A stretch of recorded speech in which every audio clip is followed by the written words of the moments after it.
people were going to show up. And I think we had a great response, and I want to thank you all for coming to this. So far, we found, from my latest count, 62 of our shipmates. There's still about 8 to 10 guys that I've run into a brick wall. I've done nationwide searches. I have no idea what happened to them, but I'll continue to look for them.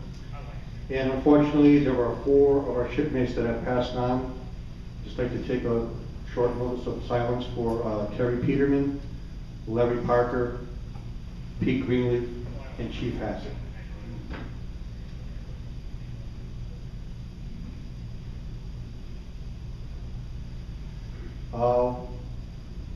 I hope you are enjoying your stay here at the Palace Station. For those of you who want to go into town, they have a shuttle going to and from the airport and to and from the Strip. You can get a little card down in the lobby across the way from the main desk is where you can get tickets for the movies. They have the schedules right there if you want to pick one up.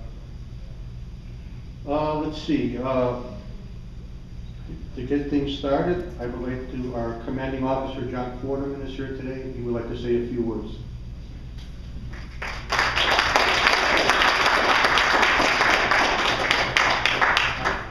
Hoorah! Hoorah! Thanks for the hat. I didn't have an opportunity to prepare a speech or anything, but what I'd like to start with here is this. I just want to thank this guy and everybody else that's been involved in putting this thing together.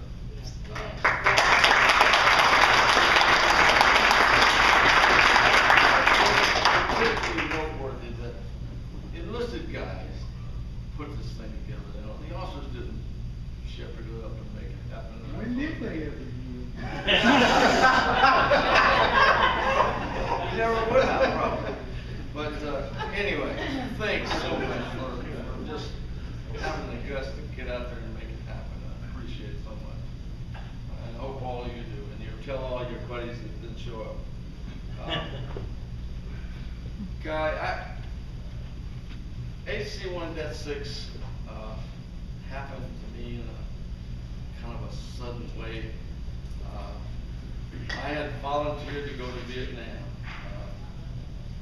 I was in an HS squadron in my first tour, that sort of thing, and I saw all my classmates from the Naval Academy going off to war, and my future was going to be in the Mediterranean, chasing Russian submarines. And I went to bat, you know, and talked to a few persons, and said, I want to go to war. And they said, no, that'd be the worst thing for your career. You're doing great, man. You got to do this, and you got to do that. And I want to go to war. And I said, if you don't send me, I'm gonna resign. You know? And they said, come on, Quarterman. Well, he sent me off. He said, this will count as a 2-year sea tour. And then on the sea tour you just left. And you won't have to worry about going to sea for the next 2 years after that. You will be guaranteed shore duty. Well, I went off to Hal 30 and spent my year in country and got a bunch of medals and all that kind of stuff. I had a great time. If you can call it being away from your family, it was a great time, but it was exciting.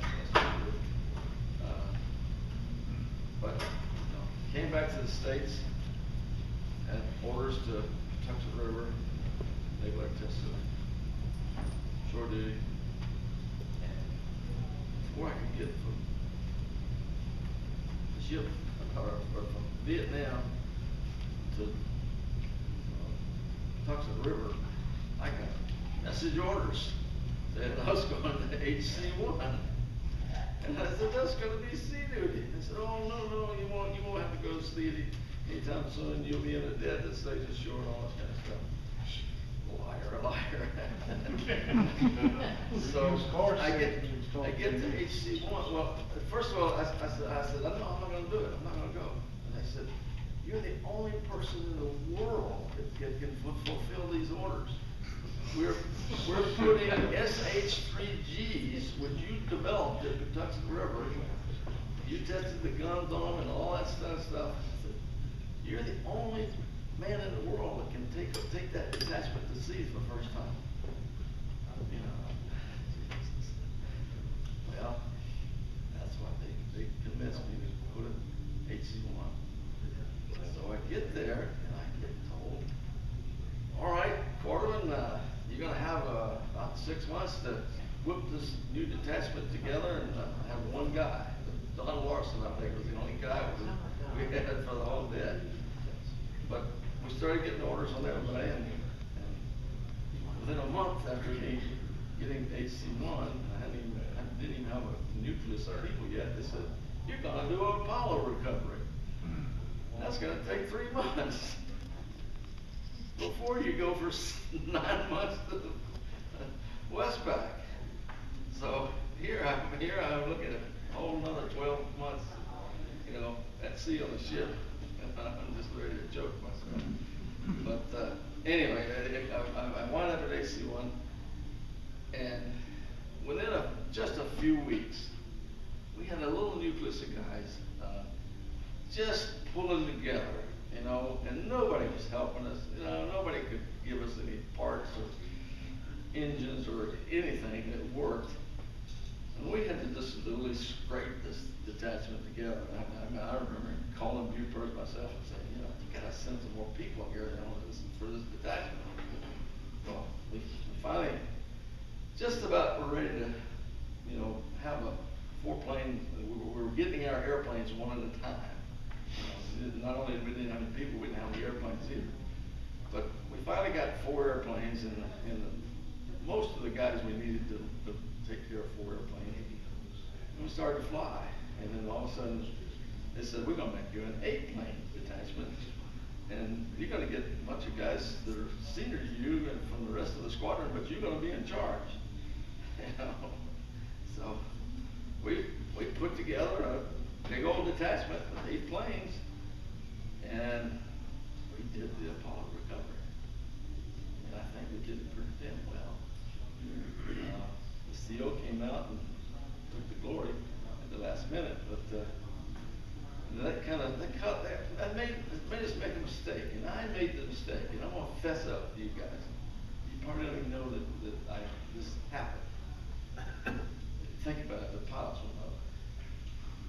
But when we were making that recovery, we had messed up our teams. You know, everybody had to, we'd worked it through so everybody knew exactly what they were supposed to do. When the commanding officer came in and took the spot, everybody had to shift around. And I thought that I had a grappling hook in the back of my helicopter. I was flying the photo course then.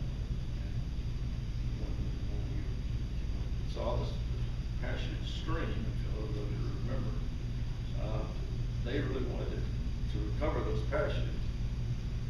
And I go whistling over there, all these photographers in the back, but I'm gonna, you know, we're gonna grapple these parachutes, and I was scared to death because I was afraid to fiddle up into the rotor system.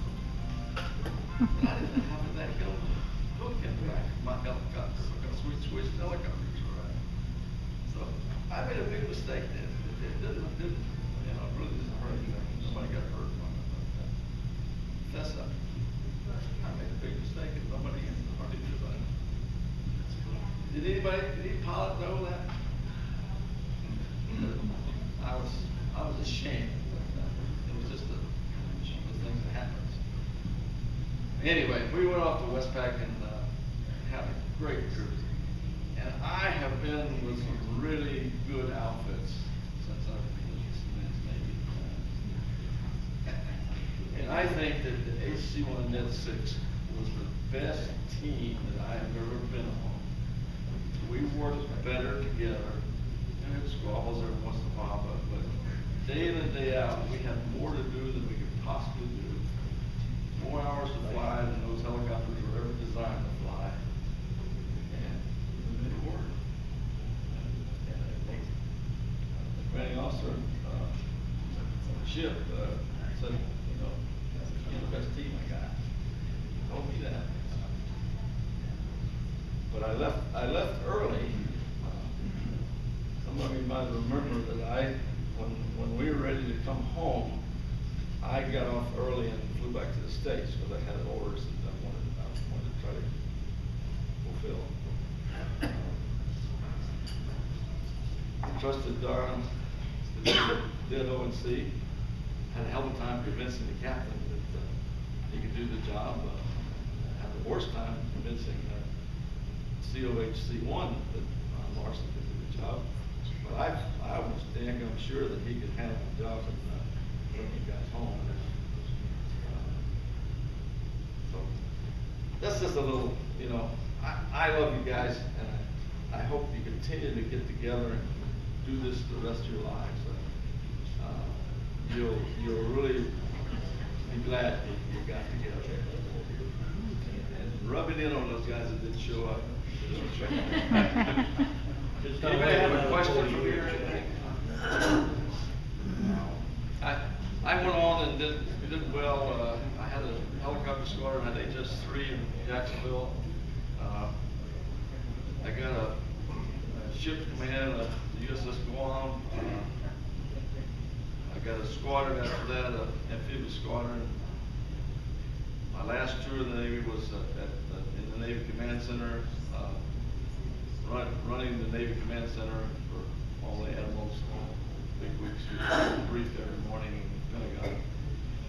That was a wonderful job, absolutely fascinating. I mean, I knew what was going on all over the world, every day, every minute. And everything you saw in the newspaper was wrong.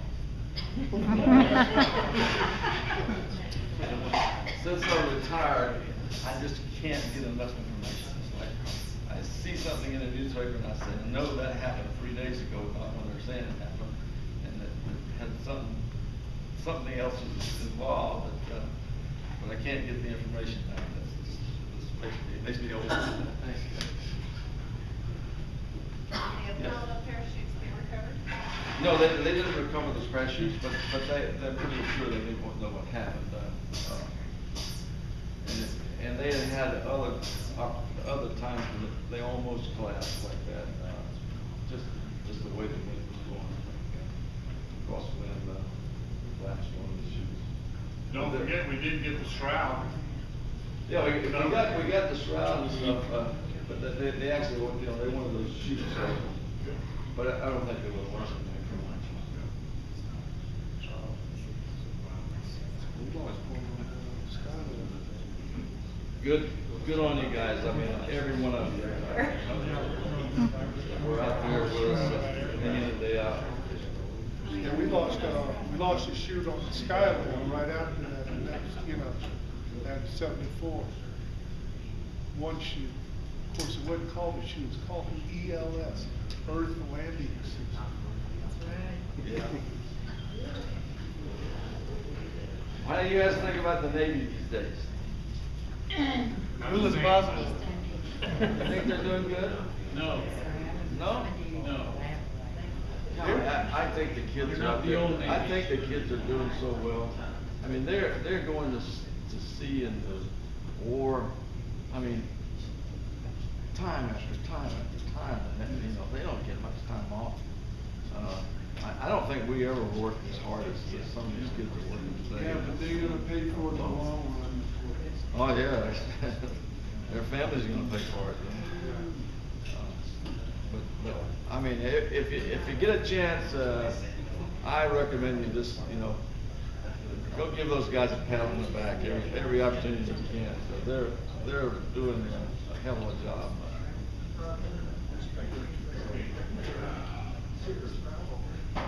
Anything else? When are you gonna join up?